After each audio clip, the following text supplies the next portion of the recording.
Muslim escapes jail by remaining behind burqa. Isn't multiculturalism great? What you can get away with under the guise of religion?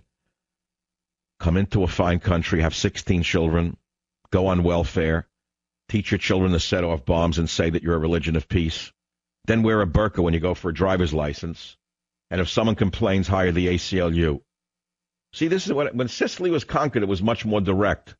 They came with swords, pikes, and arrows, burnt cities to the ground. They don't have to do that today.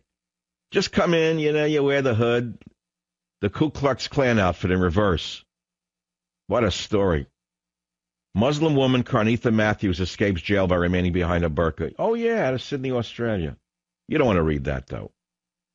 No. She has driving offenses and a history of not paying her fines, but she wears the old burqa. And she's a convert, too, by the way. They love the burqa. Why are the converts so in love with the burqa?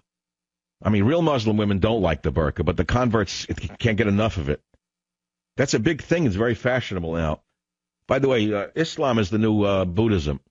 I came up with that over the weekend. I was thinking. Remember there was a big phase in America where all of the libs became Buddhists? Ex-Jews, ex-Catholics. Suddenly they thought they were holy with their hands together. They became Buddhists. They knew about as much about Buddhism as my dog did. Real Buddhists laugh at the fake Buddhists, by the way. Everything to a fake Buddhist is holy with their hands together. That's not the way it works. But that's typical mock Buddhism. So now the very same mentality that went from Catholicism to Buddhism and Judaism to Buddhism, now the big thing is to go to Islam. Oh, they're holy now. They find peace. They discovered Islam.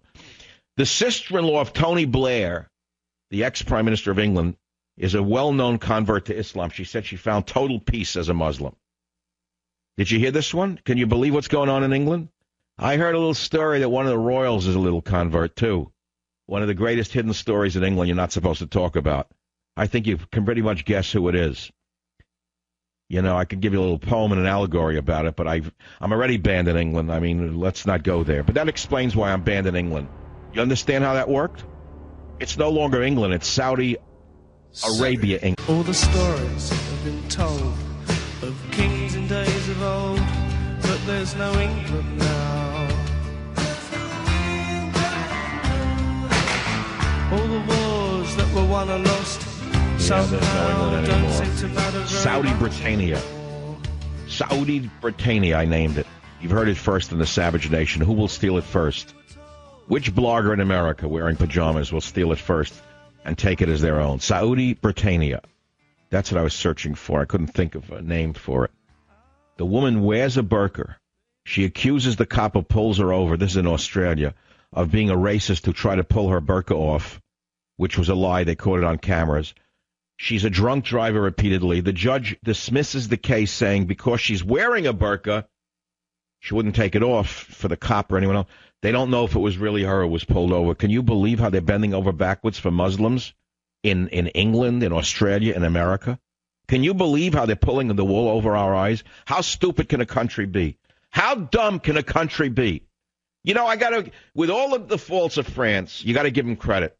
They're the first Western nation to recognize the racket called the burqa, and they banned it completely. They banned it. You think that these ballless Republicans will ever issue a law like that? John McCain would ever do that?